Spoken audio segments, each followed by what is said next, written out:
saya dibonceng oleh anak saya. Dan karena saya bilang cepat ya cepat. Tetapi entah kenapa roh itu bernyanyi terus waktu saya naik saya, tetapi jiwa dan roh saya bernyanyi. Peganglah tanganku, jangan kau lepaskan. Ku rindu selalu dekat denganmu sepanjang jalan itu begitu luar biasa. Saya juga bilang begini, kok saya nyanyi, kenapa, ada apa Tuhan? Kok saya diberikan roh seperti roh ketakutan, dan saya diajarkan untuk ayo kamu menyembah, ayo kamu bernyanyi. Dan saya bernyanyi sepanjang jalan, saya dibonceng oleh anak saya dengan begitu kencang karena waktunya sudah kepepet, dan saya sepanjang jalan itulah saya bernyanyi. Tapi waktu saya sampai di tempat selama 1,5 jam, saya sampai di tempat, saya bilang, oh Tuhan, nggak ada apa-apa kok, saya tidak terjadi apa-apa. Ya udah, sekembalinya dari tempat saya pulang. Saya sudah tidak bernyanyi. Saya sudah tidak bernyanyi karena saya anggap itu sudah baik-baik saja. Tetapi di pertengahan jalan, kejadian kecelakaan 5 motor di depan saya, mereka tabrak di depan, mereka tabrak, yang keempat, saya yang tidak kena. Baru saya sadar, oh itu toh yang Tuhan mau kepada saya, untuk memuji dan menyembah Dia, memakai roh dan kebenaran. Bukan di atas mimbar saya mengatakan suara saya bagus. Saya saja kalau mau pelayanan, saya selalu berkata begini, Tuhan, sampai hari ini Tuhan suara saya jelek, bagus, please Bapak urapi saya supaya pada waktu saya bernyanyi mereka diberkati. Please Tuhan urapi saya supaya pada waktu saya mengangkat pujian ini ada yang merasakan Engkau. Saya tidak mau saya bernyanyi orang tidak merasakan apa-apa. Saya tidak mau suami saya main musik. Kami tidak mau musik itu berjalan begitu saja tanpa orang merasakan apa-apa. Tetapi kami berdoa supaya musik dan pujian ini orang merasakan Tuhan. Itulah tujuannya. Jadi Tuhan itu menginginkan kita saat-saat ini adalah pujian penyembahan melalui apapun, tetapi yang Tuhan nilai adalah roh kita dalam roh dan kebenaran. Karena ayat 24 dia berkata begini, Allah itu roh, dan barang siapa menyembah Dia adalah Yesus Kristus Allah kita, harus menyembah dalam roh dan kebenaran. Bukan menyembah pura-pura. Kita pura-pura nyanyi supaya kita dibilang bagus. Kita pura-pura berdoa supaya dibilang kita punya bahasa indah. No, Tuhan kita semua. Kalau memang kita tidak bisa nyanyi, ya sudah diam.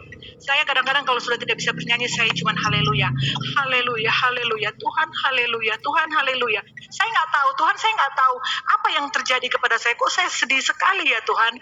Saya tidak tahu mau ngomong apa lagi. Saya sedih sekali dan saya hanya berkata, Bapa Engkau baik, Tuhan terima kasih, Tuhan terima kasih, Tuhan terima kasih, haleluya, haleluya, haleluya, sampai selesai, sampai saya capek. Pada waktu malam hari saya pernah tidak bisa tidur, saya tidak tahu kegelisahan itu melingkupi hati saya, tetapi roh saya suruh saya menyembah selama 2 jam, tengah malam, dari jam 12 sampai jam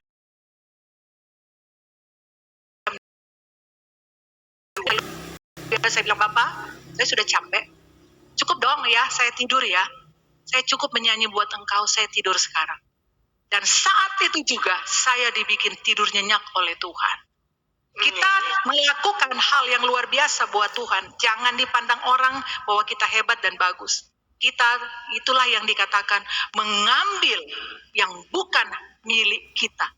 Kita mengambil yang bukan milik kita. Karena kita ingin dipuji, karena kita ingin dikatakan bagus sama orang. Tuhan tidak melihat hati, Tuhan tidak melihat wajahmu, kekayaanmu, kehebatanmu, karena engkau punya jemaat banyak, karena engkau punya persekutuan hebat, tidak sama sekali. Tapi Tuhan melihat hatimu, Tuhan melihat air matamu. Pada waktu engkau memberikan yang terbaik kepada Tuhan, di situ Tuhan, urapan Tuhan hadir. Urapan Tuhan mengalir dalam hidup kita. Satu saat, telinga saya berbunyi, nih tengah malam.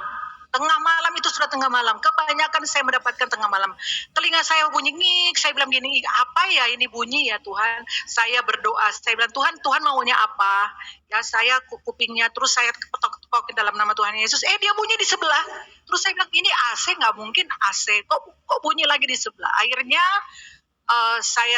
akhirnya Roh Kudus itu mengatakan, coba kamu baca sesuatu, dan saya buka Facebook, ya, saya buka Facebook dan saya lihat-lihat status-status tentang firman, nggak ada firman tuh, saya bilang begitu kan. Terus itu saya buka lagi status-status orang-orang, mungkin ada yang bisa menjadi berkat, begitu ya. Tidak ada tuh Tuhan. Satu saat Roh Kudus bilang begini, buka di Mazmur 17. Ya, mungkin, ya mudah-mudahan ini tidak salah. Mazmur 17. Peliharalah aku biji mata, mereka tidak menunjukkan belas kasihan. Karena ini saya baru ingat lagi kisahnya. Seperti begini. Sorry, bukan Mazmur. Yeremia 17. Maaf. Dia memberitahu salah, nak. Bukan Mazmur. Yeremia. Oke. Yeremia 17. Semua sudah tahu. Saya buka handphone dengan firman. Di situ tertulis, Tuhan, sembuhkanlah aku, maka aku sembuh. Terus saya kaget dengan firman itu. Dan saya buka lagi, siapa yang sakit Tuhan, please. Karena saya dengan orang-orang yang sakit. Saya bilang, Tuhan jangan. Tiba-tiba tengah malam suami saya duduk minta obat. Dia duduk minta obat, tolong ambilkan saya obat. Dan baru saya sadar, baru saya tahu, itu yang Tuhan bilang tadi, ada yang sakit. Ternyata suami saya kalau dia udah mau KO baru minta obat. Dan dia orang yang tidak mau sekali-sekali minum obat kalau belum parah. Jadi pada waktu tengah malam itu jam 3 subuh dia minta obat kepada saya, berarti dia udah gak benar. Dia udah gak bagus. Intim kita dengan Tuhan, ya, intimasi kita dengan Tuhan, dia berbicara kapan saja, selagi kita dalam keadaan ngorok, dia akan bangunkan kita. Jam 3 subuh, saya dibangunkan Roh Kudus ini benar-benar bangun. Dan saya buka itu WA, saya nggak tahu bagaimana ceritanya, saya buka WA-nya. Ibu itu berkata begini, Jacqueline, anak saya sekarat, tolong doakan. Siapa yang mau buka WA jam 3 subuh? Jam 2 apa jam 3? Siapa yang mau buka WA? Tidak ada. Itu dalam keadaan tidur, saya juga dalam keadaan tidur.